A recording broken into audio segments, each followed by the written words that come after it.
Good evening, everybody. Welcome back to another video. So today's video, I am talking about, it's a couple of things. It's how I first went to jail. It is how I first got diagnosed with bipolar, and how I technically lost my mind and went to the psychiatric ward for about 2 weeks' time. So it's also how I am labeled Jesus. Now, when my hair grows out and when I've got a beard, I do actually look like the story depicted Jesus that you see in movies and stuff like that. So, at that time, when I did have my first severe manic attack, I did have shoulder length hair, I did have a beard, I did legitimately look like the depicted Jesus that's on TV.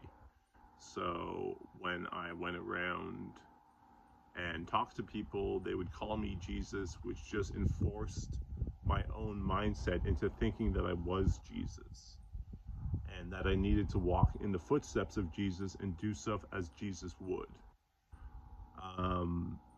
This was an episode where I lost my job. I was under great stress at work already, huge stress at work. And then I lost my job.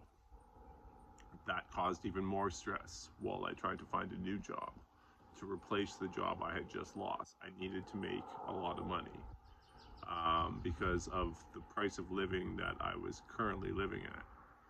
So what happened is, oh, I got it. No, I didn't get it. There we go. What happened is I lost my job. I started undergoing a severe mania attack. I was really stressed out. I couldn't sleep at night. So for about 3 or 4 days, I didn't sleep at all. Okay, so sleep deprivation does crazy things to the human body. And essentially, I lost my mind for a solid couple weeks. I lost my mind. Now, during those couple of weeks, I did a lot of things to test reality. That's all I can really say is I tested reality in different ways by not following rules. I thought rules were there to guide everyone else, but they weren't there to guide Jesus. Jesus made his own rules. And in my mind, this was perfectly acceptable because I thought I was Jesus. So I drove an Audi, and an Audi at the time, it was a fast car when I drove it. It maxed out at like 240 kilometers an hour, which is roughly 120, 100 to 140 miles per hour. That's what it topped out at. It was a fast car, and I was having a severe mania attack where I thought I was Jesus, and I was testing whether or not I was even within reality or not. So I drove without following rules. Now, I want to tell you, this all led to me getting arrested eventually for not following the rules. But I didn't follow any of the rules of the road while driving, and I drove a fast car. So I was able to do things that normal cars weren't able to do. Like, I didn't stop for red lights. I didn't stop for stop signs. I didn't do any of these things. I was so sketched out about police and stuff like that. In my mind, it made more sense to run than to pull over. I was sketched out about everyone and everything. I was just paranoid all the time because I hadn't slept by that point in like a full week. I hadn't slept for. And I had completely lost my mind thinking I was Jesus. I wasn't eating properly, I wasn't sleeping properly, and I wasn't drinking enough water. I was often dehydrated. It was pretty crazy. I lived like this for like a week and a half to 2 weeks before I actually finally got arrested. And I got arrested from actually driving from here back to Toronto in the middle of the night. I never got arrested during this incident, but this is the incident which led me to getting arrested. I drove as fast as my Audi would go the whole distance. And this is like a 2.5 hour drive normally at the speed limit, which I definitely recommend everyone do.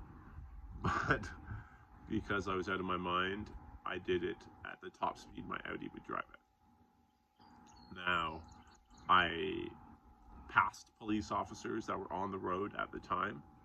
You know, when you're driving 240 kilometers an hour and you pass them, they don't even have time to pull out to turn on their lights. By the time they even turn on their lights, you can't even see them in your rear view mirror anymore. You're going so fast. So I got into, I guess you could say I got into police chases, but I blew past the cops at such high speeds that they weren't even able to catch up to me and get on the road. By the time I actually did this and saw a cop and passed them at this speed, I was already in Toronto. And I was really close to my house. I was not far away. So, they don't have enough time to get a helicopter out. They don't have enough time to get enough police officers out on the road to stop me or to spike strip me or any of those things. I essentially ran through tons of red lights, tons of stop signs to get home. I hit the yellow line up roads where cars were driving down both ways, and I would hit the yellow line and go straight up between them. And it was crazy what I was doing, the types of driving I was doing. But I got home in one piece. I made it home. My car was a little bit beat up in terms of, you could tell that it had been driving at top speed for like an hour, so it definitely needed an oil change, and it needed new brake pads, and it needed all sorts of stuff after that drive. It was not worth it at all. The drive was not worth it. The car was expensive. The repairs were expensive. The jail time was expensive. The lawyer was really expensive. But anyways, I got arrested about 2 to 3 days later after this incident. But I will say, when I got home, within half an hour, there were cops all over my area, everywhere, driving, searching for me. They were using their caution lights and driving around looking for me. There was a helicopter that had been dispatched. There was all sorts of things flying around my area. Because my area, I had got into the area, and then I went into an underground garage, and I lived in an apartment building. So, I went back to my apartment building on like the 14th floor, and I was just chilling out on the balcony, smoking and watching this all unfold. But I got arrested about 3 days later. The cops came to my house. They knew who I was. They knew who they were looking for, all of this stuff. And they arrested me. So what happened is I went to jail. And while I was in jail, they brought me the orange jumpsuit that you put on to go to the actual penitentiary jail, because they don't run your court for like another couple months. You're in jail for a couple months until your court comes up and you can actually fight the charges and maybe get bail. So you're in jail for a little bit. So I was acting really strange, and I was acting strange on purpose. They thought I was on drugs or something, because when I went in there at first, I was all super high energy, like really crazy, telling them I was Jesus, all this other stuff. And then within about half an hour, I was lying on the ground, clutching my stomach, saying I needed to go to the hospital. And they thought this was really odd behavior. They thought I was on some kind of drugs, and they rushed me to the hospital. At the hospital, the psychiatric expertise person, the psychiatrist there, admitted me to the hospital, saying that, I was saying I was Jesus and stuff. They knew I was not in the right mindset, and they admitted me to the hospital for a mandatory, I think it's in Canada, currently it's 2 weeks. That's not long enough. They should make it like months.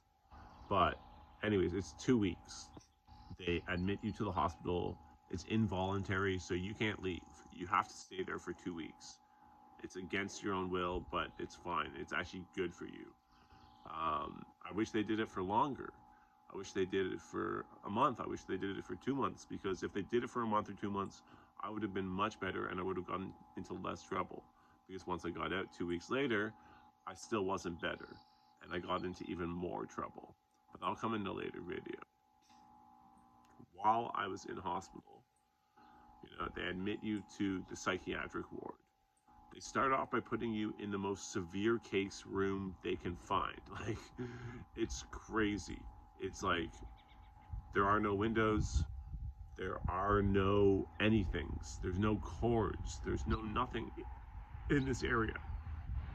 There's just some beds that are in glass rooms, like plexiglass rooms, so you are being watched at all times. There's cameras all over the place. Everyone can see you at all times, even when you're sleeping.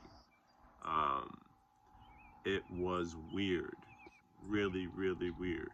And the people in there are max, exposure, bipolar, and schizophrenic, and all of the other mental health disorders. But like the most severe people are in this wing that I got placed in. Everyone gets placed in there to start. That's a little bit twisted. They shouldn't place everyone in there to start, because like I realized real quick that I was not crazy. I was normal. Even though I was still calling myself Jesus, I was normal. You know? I called myself Jesus until I realized that the only way to get out of there was to stop calling myself Jesus. It was to actually call myself by my name. So I started calling myself by my name. I got out after 2 weeks, but I didn't know that that's as long as they can hold you until it's voluntary to stay there now. Any longer than 2 weeks is voluntary. But I started off going in as an involuntary thing.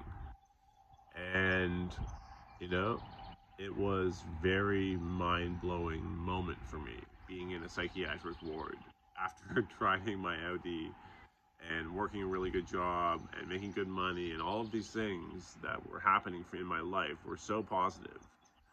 But I literally had this manic attack that made me lose my mind.